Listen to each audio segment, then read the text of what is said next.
Welcome to Unlocking Your Truth, another podcast by Dr. Leslie Phillips.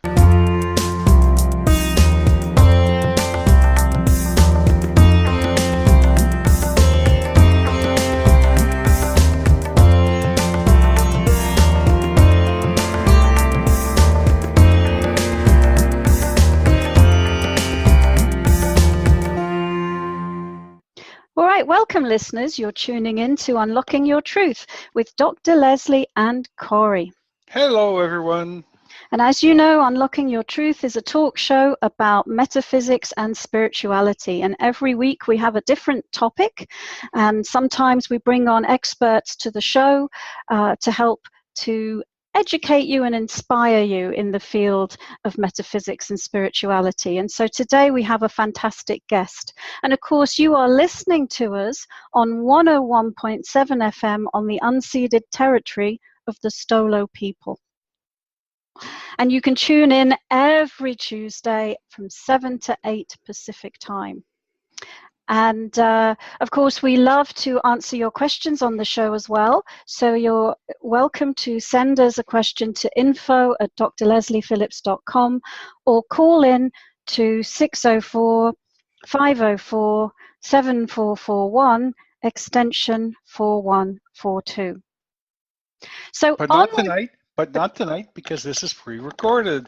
That's right. So just jot that down in your diary for next week, folks. So without further ado, let me introduce tonight's guest. And we're really delighted to have her on the show, not least because she brings expertise in an area that I know will really, really help many of you. We've mentioned before that out of the thousands of questions that you send to us, very, very many of them, a large proportion of them, are to do with relationships. And so our guest tonight is rather an expert on relationships. She's a psychoneurologist, and her name is Nushin Talai Nikfarjam. I hope I pronounced that correctly. And she's originally, you can probably tell from the name that she's originally from Iran. And she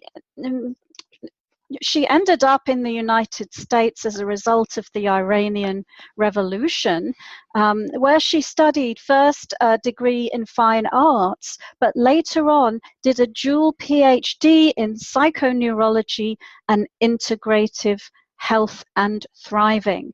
And so for over 10 years, she has been teaching and seeing clients, and she loves helping them with relationships. In fact, she's written a book called Making a Commitment for Love, and where she talks about how small actions can make a union more intimate and loving. And we're really, really interested in picking her brains on what she knows about relationships. And I believe she's an expert in the 5 languages of love as well. And so I'd love to ask her about that. Welcome to the show, Nushin. Thank you, Dr. Leslie and Corey. I'm glad Wonderful having you here. Thank you. So maybe we can start by asking you a little bit about your journey, because I'm sure that there's many directions that you can go in with psychoneurology, and perhaps you might want to explain to our listeners a little bit about what that is. And I know relationships is not the only area that you specialize in, but what drew you particularly to wanting to help people in that area? So for years, I've been teaching, I started teaching 5 love languages by Gary Chapman. And at the time, I was doing psychoneurology as well with the students. And I started getting couples coming to me with relationship issues all the time. Meanwhile, when I was married for 20 years, I wanted to give my divorce papers to my husband. I was very upset. I mean, we have 3 kids, and it was not a good life for me. And all of a sudden, I got introduced to this program of integrative psychology at the time with Barron University. So overnight, after the interview, I found my passion in life, and I found out that this is what I wanted to do. And during the interview, the first question I asked the dean of the university was, what is that he does about relationships? I was going through hell, basically. Mm.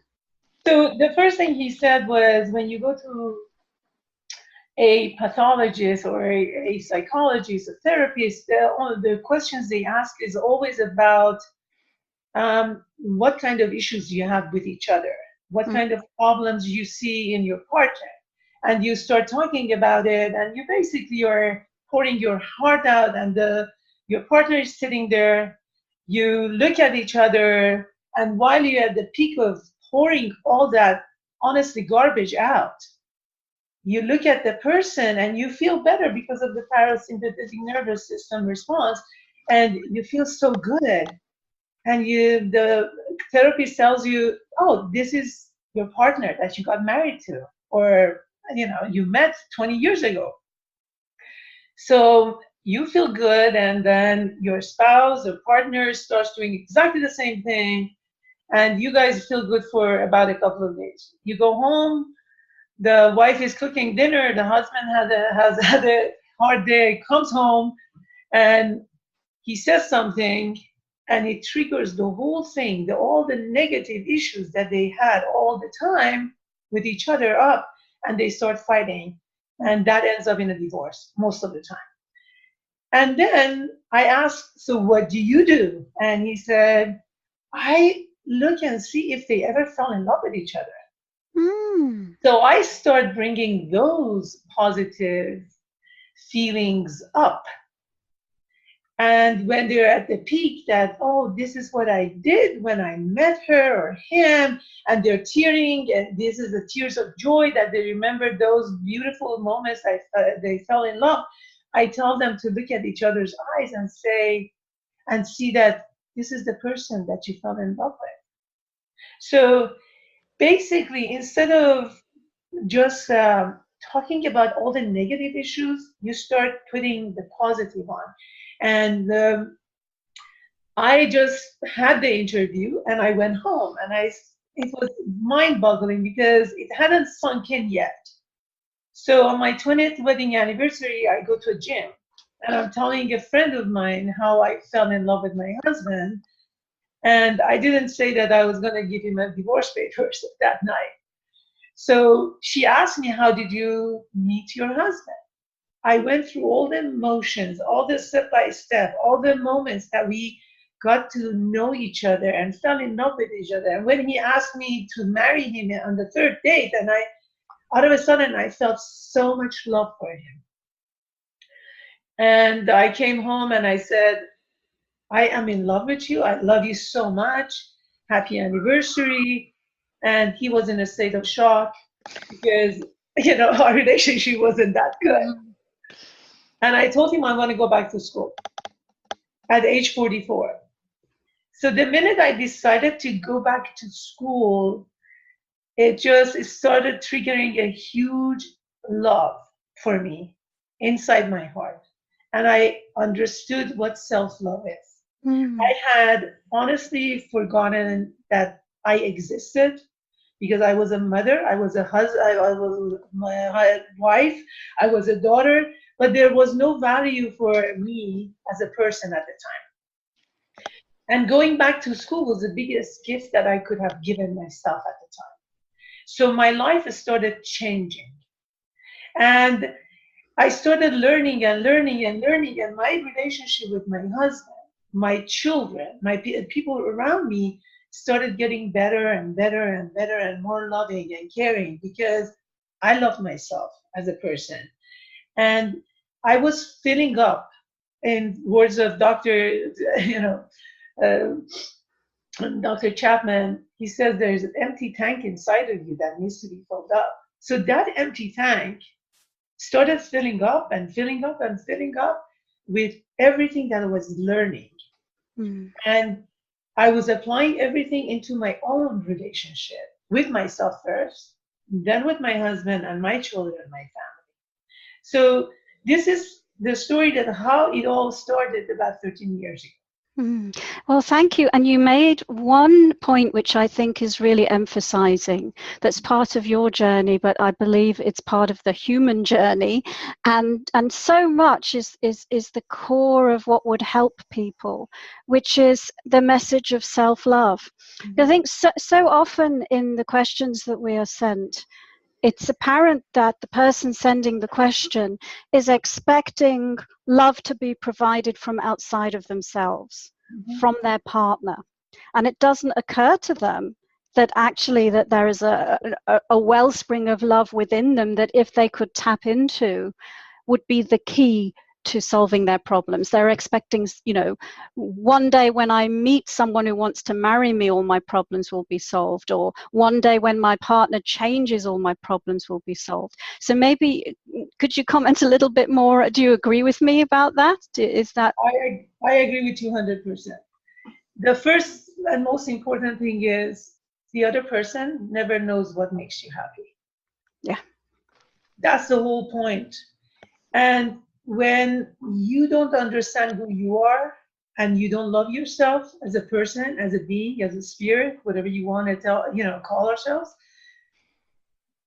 we are empty. So the love that we are giving to somebody is out of need, not out of fullness. Right. And that's why we expect everybody to fulfill what we don't even know what it is to be fulfilled. Yeah. And that becomes a puzzle. So whatever somebody does for us, it's not going to work. So what I do is I ask people to write lists of what makes them happy in life.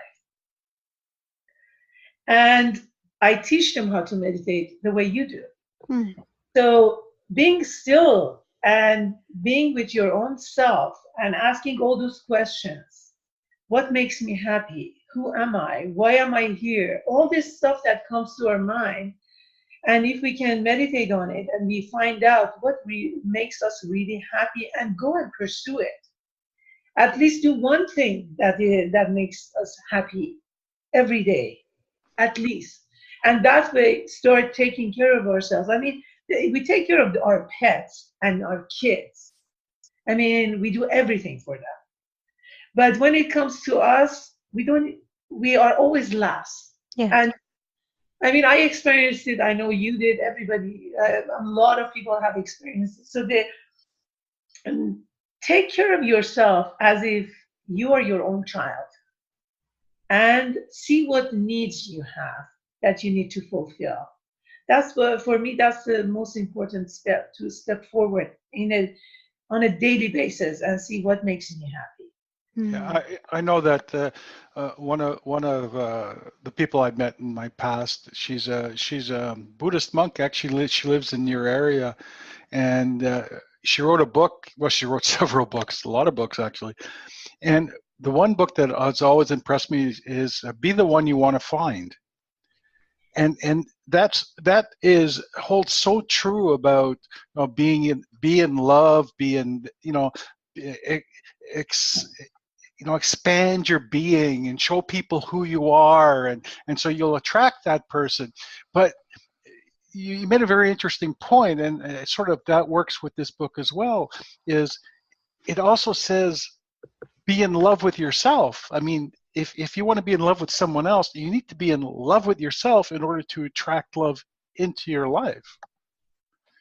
It's a wonderful concept. I mean, I've been married previously, and I've gone to a marriage counselor, and the best advice he could give us was go home, sit back to back, and tell each other what you don't like about each other.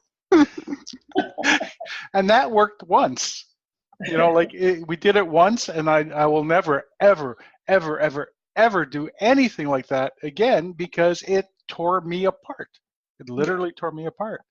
So yeah, it's wonderful. Can you tell us very quickly about your degree in psychoneurology? Because I don't think very many people have heard of that term. So psychoneurology we are a board certified drug-free solution for a lot of things. We do not diagnose, first of all, but because people are familiar with ADHD, OCD. I'm just saying the words, and anxiety disorders, for example. We do get those people, and we calibrate and see where they're lacking the resources that they're coming to us for. So we think that people are all already perfect and complete, and they have all the resources in them. And by calibration and asking enough questions, we'll find out where that lack of resource is. And through techniques and protocols of psychoneurology, we bring those resources out and we integrate those resources where needed. For example, somebody who comes to us with a phobia, they lack a resource of being calm and being in tune with what happened. So through the protocols of psychoneurology, if they know the origination of what happened to them that create that trauma or fear or phobia, we have a certain protocol to use to basically take them to the origination of calmness and joy that they were before the incident started. And if they don't know what caused something, there are other protocols that we use. On top of that, we do use a lot of inductions. We use, I personally teach a lot of different kinds of breathings because it's very integrative. I use all the modalities that I have, but the protocol itself will help the person to reach the state of calmness that they need. So our job as psychoneurologists is to help our clients and patients when they come to us to reach that feeling of joy, thriving, feeling of happiness that we all were born with and we deserve to have, but we don't have access to at the time. Wonderful. Thank you so much. I learned a lot about what it is that you do from that explanation, so thank you. Well, we've hit the point in the show where we're going to have to go for a quick break. So listeners, you've been listening to Unlocking Your Truth with Dr. Leslie and with Corey, and also today with Dr. Nushin, who is a psychoneurologist, and we're talking about how psychoneurology can help you with your relationships. So you're listening to us on CIVL on 101.7 FM, and we will be back after these few short messages.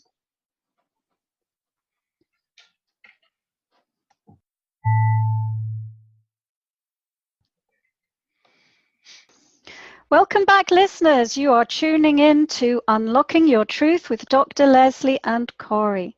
On tonight's show, we have Dr. Nushin Talai Nikfarjam, and she is a psychoneurologist, and one of the things that she's an expert in is helping people with relationships. She also helps people with a lot of other things such as anxiety and PTSD and ADHD, but we thought it would be great to pick her brains about relationships this evening because we get such a lot of questions about that.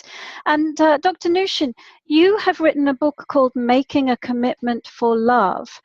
Can you tell us a little bit about your book and give our listeners an idea of how it might help them to read your book? Of course. So my book is extremely simple book. I say that because I have gathered about 11 pillars or chapters that everybody's familiar with, but honestly, they don't do it every day. They don't even do one of them sometimes. And I thought that after 33 years of marriage, I have had my experience of teaching and learning, and I came up with a huge list of different outlines and gathered them up into the 11 ones. And I started with the most important thing, that's self-love. Mm-hmm. So I started seeing a lot of people that had marital issues. And it all happened, as we talked before, because they needed their spouse to fulfill something that they didn't even know what it was inside them. So I talk about self-love at the first chapter. And from then on, everything that happens between couples is mutual understanding. I've had clients who couldn't even understand what they were talking about. Mm. So I was becoming the mediator between them.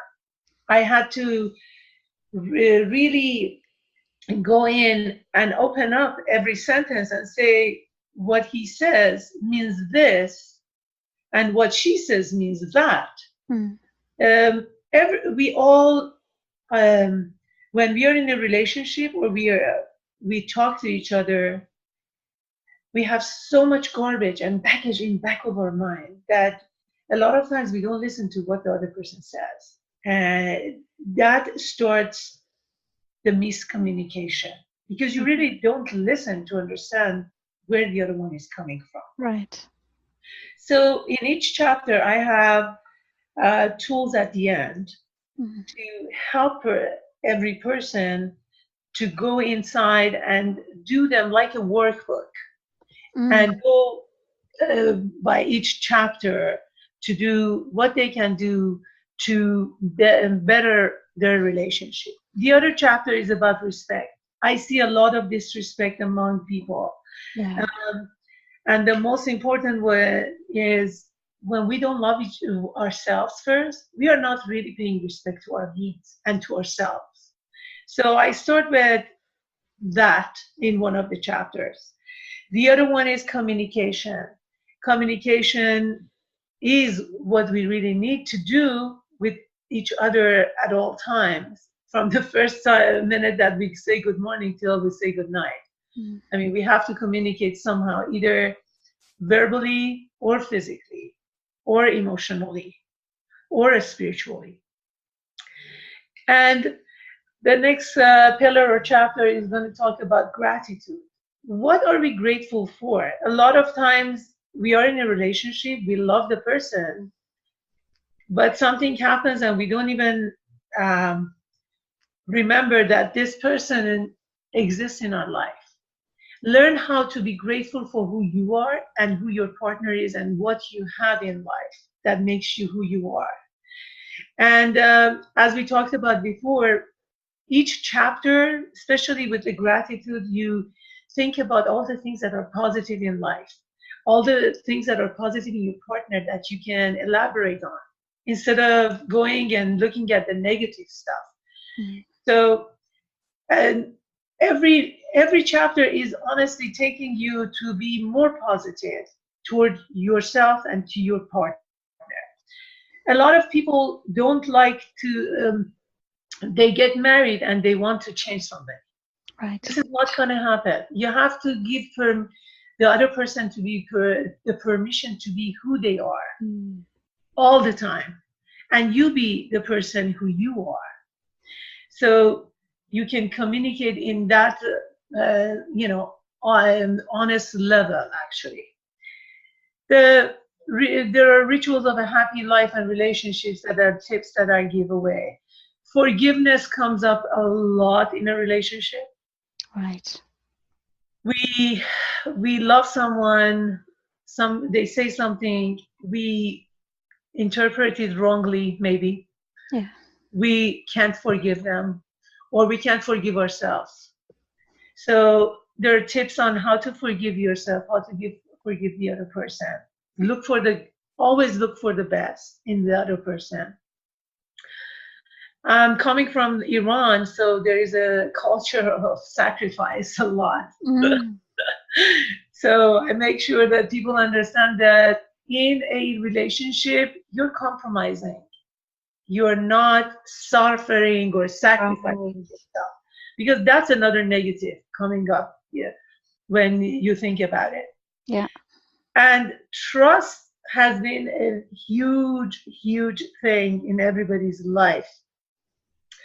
And it was very important to me throughout the 33 years, 34 years that I have been with my husband, that we always have trusted each other. And I was seeing with my clients, with my students, and in classes, that they don't trust their partner. Mm-hmm. And that's sad. That's really sad. And if there is no trust, I don't think there is no foundation. So, and the last chapter is, this is your life, not your parents' life. Mm. Because there is a saying that you always become your parent without knowing. I mean, they're your first teachers. And I was seeing my clients and the students when they were raising questions in the classes, and it was as if they were living their parents' lives, and they were doing what their parents had to do in order to make their lives better. But they started with that without even considering that I'm not my parent, and he is or she is not. My husband, my dad, or my mom. I cannot fix something that was going on wrong between them. So actually, my favorite chapter is the last chapter, because it summarizes everything that books has. And it gives an overview that live your own life with your partner, whoever he or she is. Get to know them better, get to know yourself first, and have a happy life. I mean, if you have an issue, discuss it with love. Forgive, trust each other. So these are honestly very, very normal things that everybody knows. So, but you're right. Most people don't practice them. They might know them, yeah. but practicing it is a whole other thing. I think, and I wouldn't mind exploring some of these all in a bit, some of them in a bit more depth. And I think knowing that forgiveness is important and acceptance is important is one thing, but I think that that's one of the hardest things, because people they have their filters of judgment. They have their expectations and their filters of judgment that they look at their partner through. Now, one of the ones that jumped out at me was trust.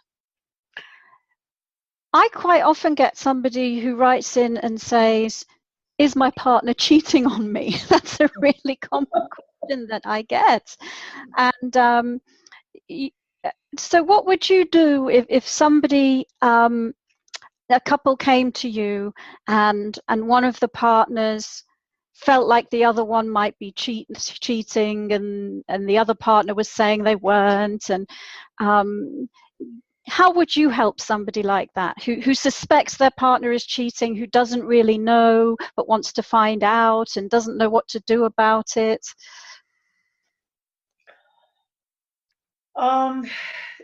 If the other person honestly is not cheating,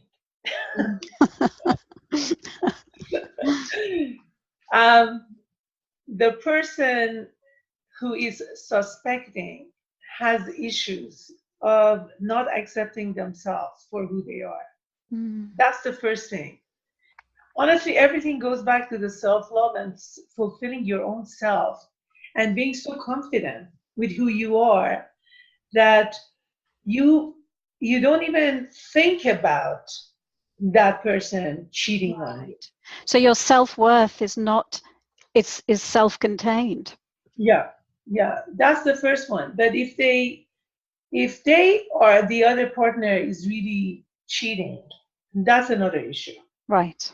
Because what are the reasons that person is doing that.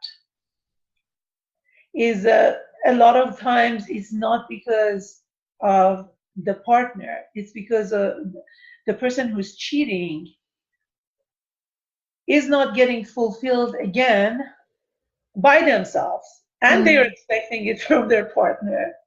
It's just like a vicious circle, because it's like somebody was saying that, okay, this is very interesting, because the gentleman who said that eventually did run away with somebody else. But what he was saying was, she doesn't know how to satisfy me.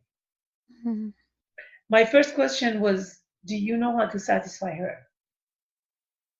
A lot of times you ask couples, what makes your partner feel loved? They don't even know it. Yeah. So going back to 5 love languages, that was very important aspect of what makes your partner feel loved by you. They don't know it. Yeah. I asked another gentleman that he said, my wife goes to bed because she's tired. I want to go and cuddle with her, but she's too tired, or she's this, she's that. She pushes me away all the time. And I said, did you ever sit down with her and talk about her day? Did you ever ask her what happened that she's so tired? Is there anything that you can do to calm her down, to relax her? And he was like, I don't know. Okay, communicate with your partner. People do not cheat unless they have a good reason for themselves.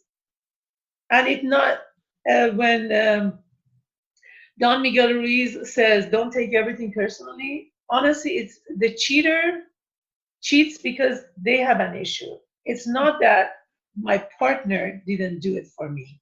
I'm going there, because a lot of other things come up when you talk about that.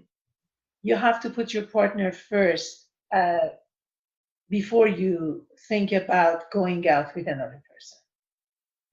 And the matter of integrity, it's there. I really don't like to talk about people who cheat. I think they don't have self-confidence. They don't have self-worth. And they think that they didn't find it in their prior, first partner, so they're going to find another one. I think you should terminate your relationship with that person, your partner, the first partner, completely, and then go do whatever you want to do, if they come to me. But all this goes around and comes to the fact that go find yourself first, please. Yes, yeah. And then start cheating on your wife or husband. Yeah. I can really see that for every question I might ask you, that really that's the center of it all. And, Yeah. That's the center of pretty much all spiritual teaching, which is know thyself. Yeah. Because, the other common questions I get, should I stay or should I go? And of course, because I do psychic readings, although I never predict the future for people because I believe you create your own reality, but I very often get, when will I meet my soulmate? When will I meet my twin flame? When will I meet someone who wants to marry me? But really, it's all because that person doesn't feel happy, doesn't feel fulfilled, and feels like there's something from outside of themselves that will happen to change that. Mm-hmm. Yeah. Well, great. Let's do another break, and then we'll come back and have some more conversation with Dr. Nushin. So, listeners, you've been listening to Unlocking Your Truth with Dr. Leslie and Corey and Dr. Nushin today. We're talking about neuropsychology. We're talking about relationships. We're doing our best to get you some really great information to help you with your common relationship questions. We'll be back after these few short messages.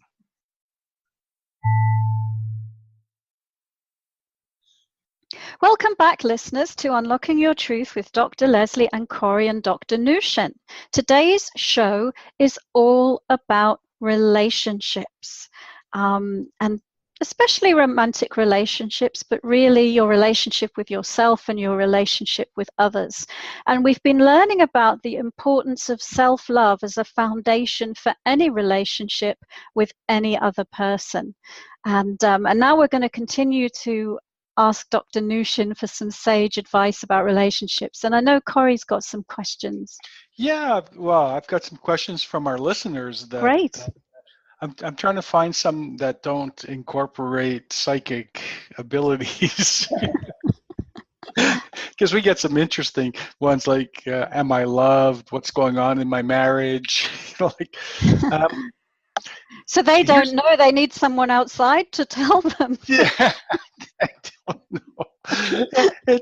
We're not laughing at them. We're just, it's just, we find it interesting. The funniness of human nature.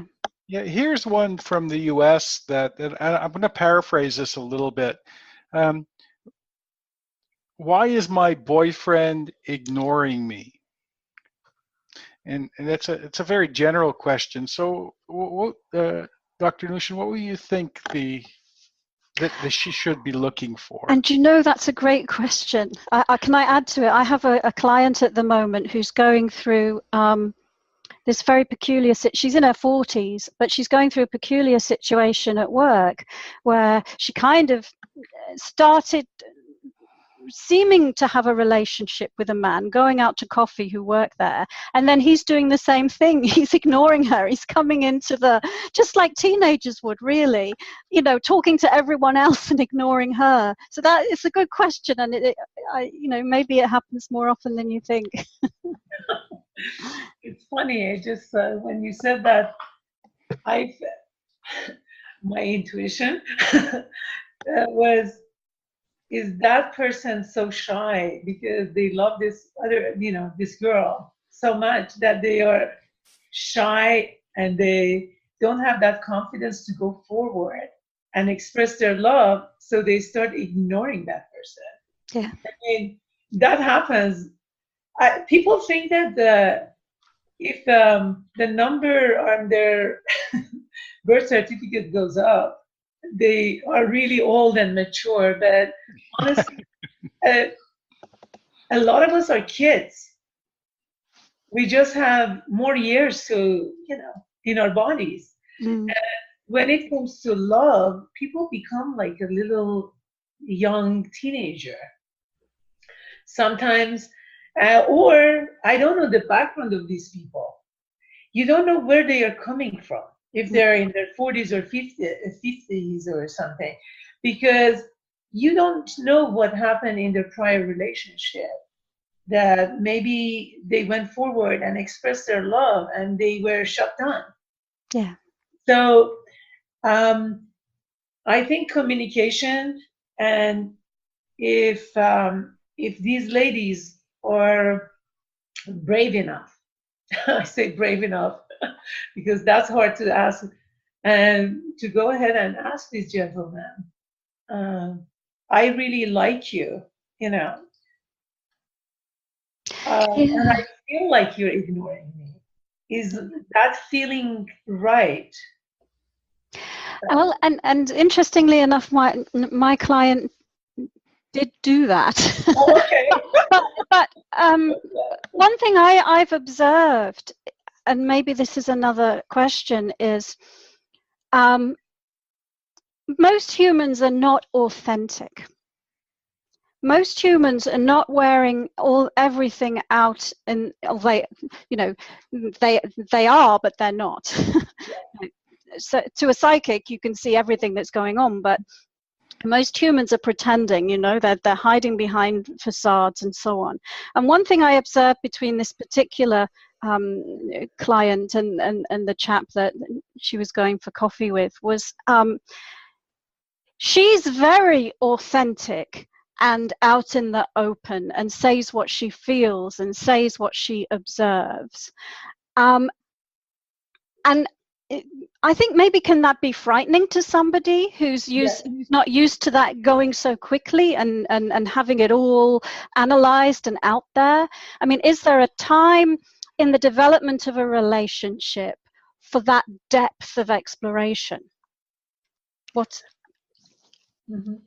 I mean, that's extremely true because for somebody who is so outgoing and everything is out there, uh, meeting uh, meeting another person probably exactly opposite of her, Right. it's going to be very difficult. Energetically, maybe they are completing each other, Yes. but when you come on the surface, it's going to be extremely difficult because the other person is introvert and is meeting an extrovert that's getting all their energy from outside, and the other person is getting everything from inside. And it takes time for them to balance out each other out. Yeah. I think they should give each other time. I mean, again, you know them, I don't, but So should she? Would you advise somebody like that to dial their own personality back a little bit? if they can, if Okay. they can, but that needs a lot of maturation on their part. Yeah. It's not easy. No. It's not easy because when you are out there so much, you are afraid of being with yourself. That's Ah. another reason, or you don't know how to be with yourself. Right.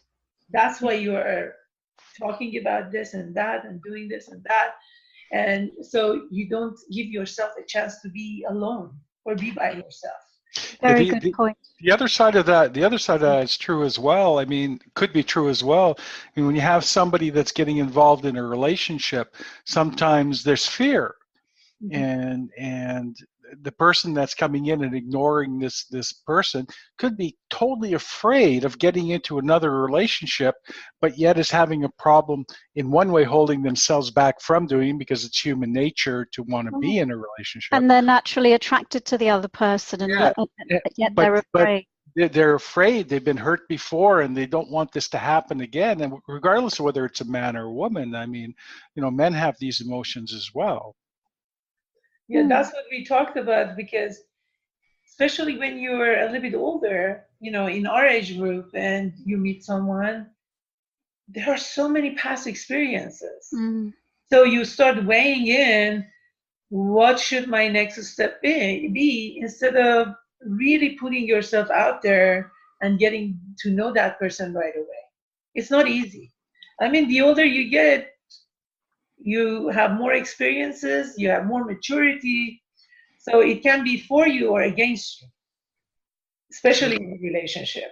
Because if you got hurt before, all those symptoms in your subconscious, they come up, and they want to protect you so you don't fall into the same routine again. Yeah, they're anchored into the individual, and it's about learning how to release that as well. Yeah. I have another question for you. Here's an interesting one.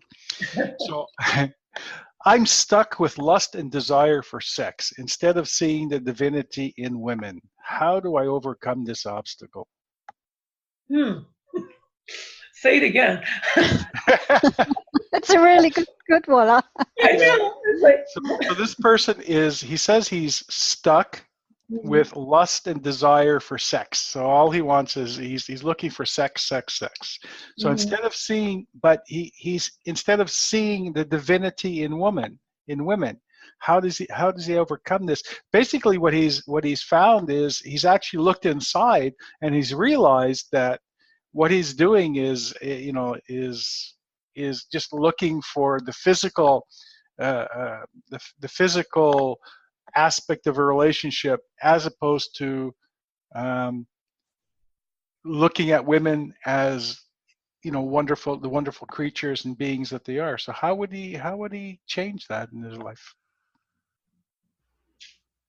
I don't know, because I have to ask a few questions of this. It's difficult, isn't it? Yeah, because as a psychoneurologist, when I find out what triggered all this, because something triggers him to only look at the woman as a sex object. Just saying it in simple words. It might have happened, from when he was born and raised, how he was raised. I mean, there are things that, as a psychoneurologist, if I see the person, I can go into more depth, ask enough questions to find out what is lacking where.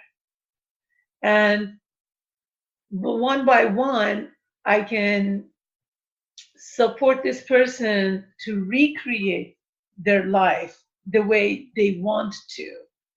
If they really want to see a woman as this goddess being, or if he wants to continue to see her as an object. So honestly, I don't have enough information, because it goes to me, when I hear that, it's just like my antennas go up and say, oh my God, it can be this and that and that and that and that.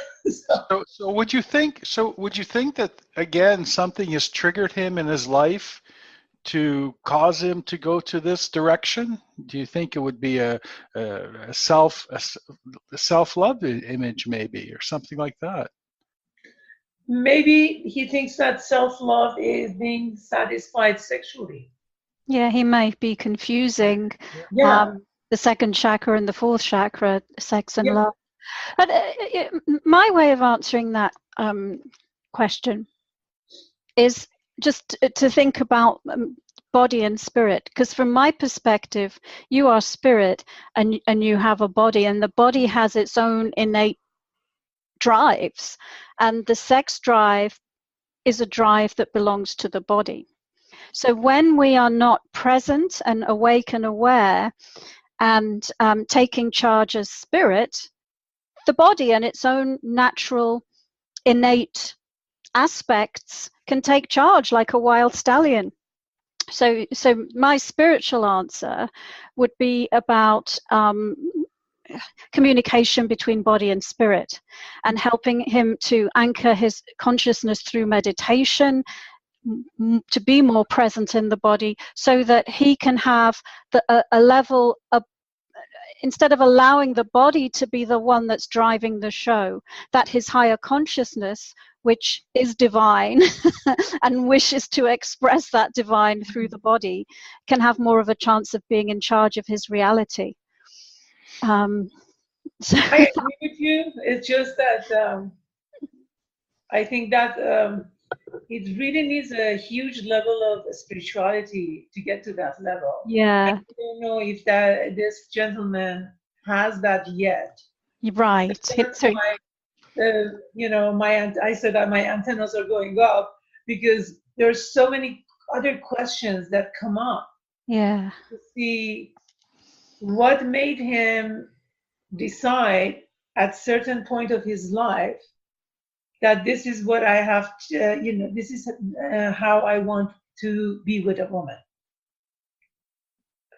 That was the reason that, Yes, yeah. But what you're saying is absolutely what I believe in.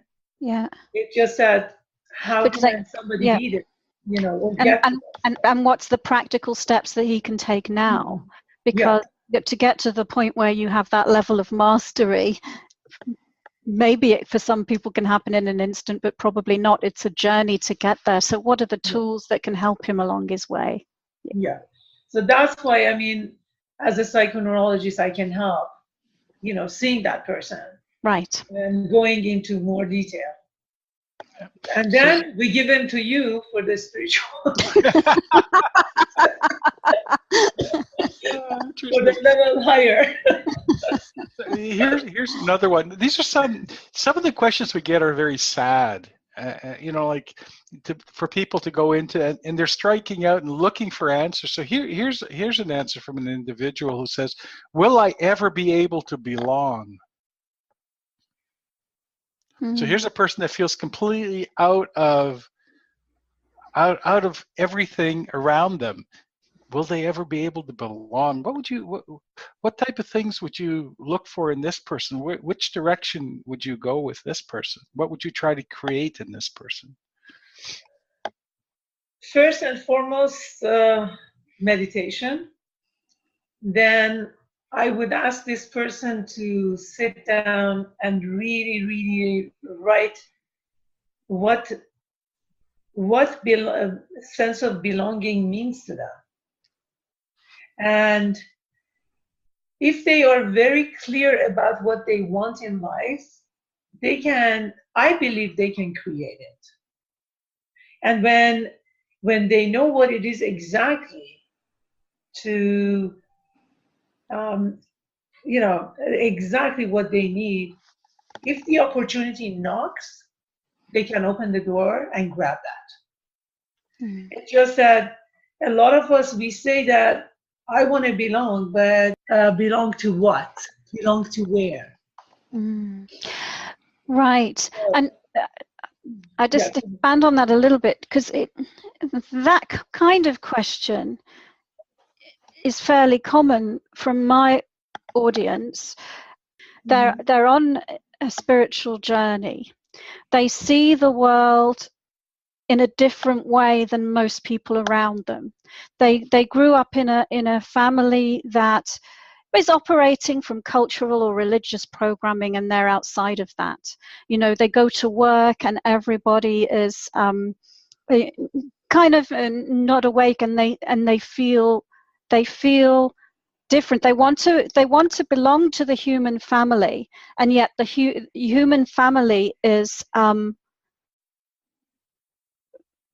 not in the same place that they are. And so I don't know whether you have a response from that wider perspective.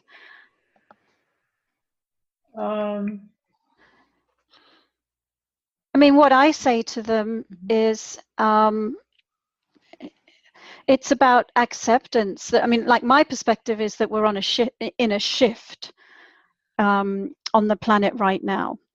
And as in any shift, there are the pioneers, the ones who go through the shift at the head of the wave. It's not that anyone's better or worse than anyone else, but the ones that are developing an awakened higher perspective are the minority at the moment. So part of it is just accepting I am different, and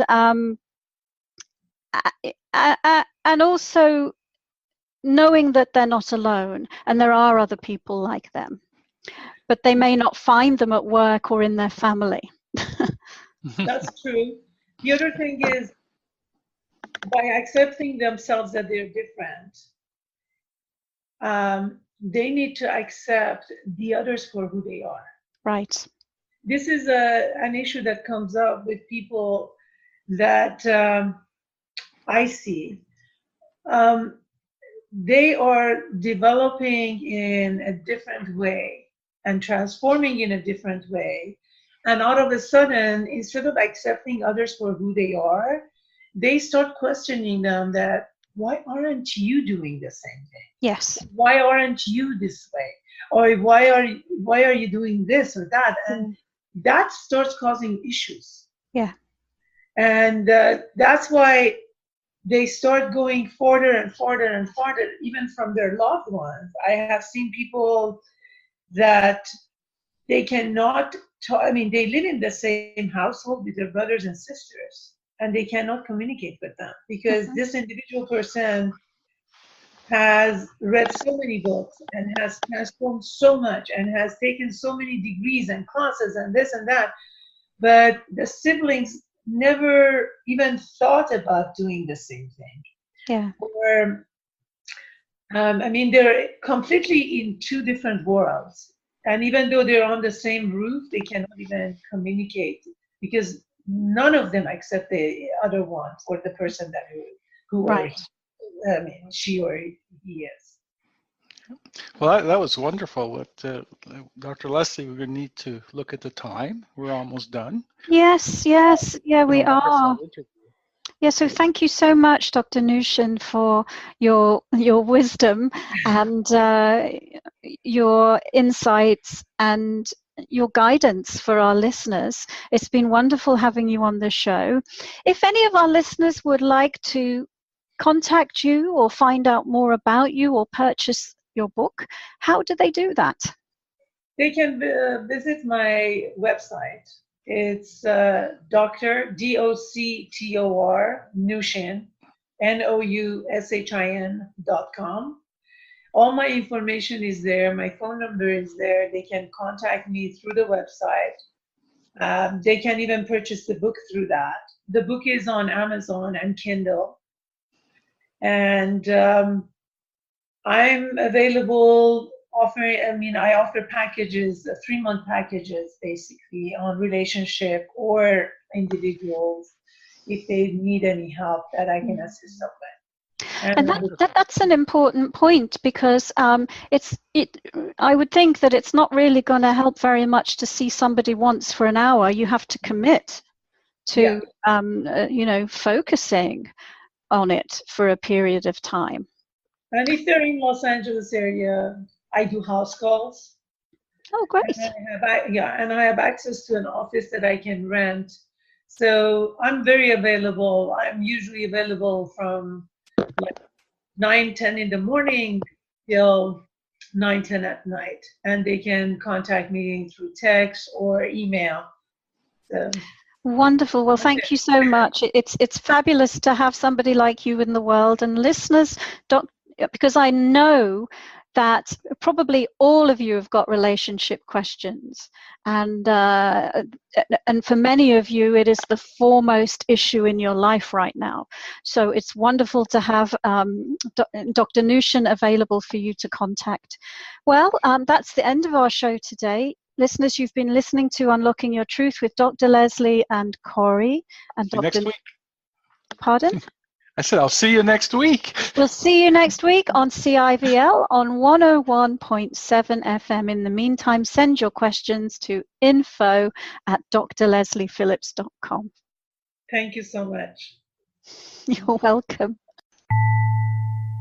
Thank you for joining us. You've been listening to another Unlocking Your Truth podcast by Dr. Leslie Phillips. For more information, go to our website at drlesleyphillips.com. That's drlesliephillips.com, where you can ask questions or send her an email, and there's many free gifts on there for you as well.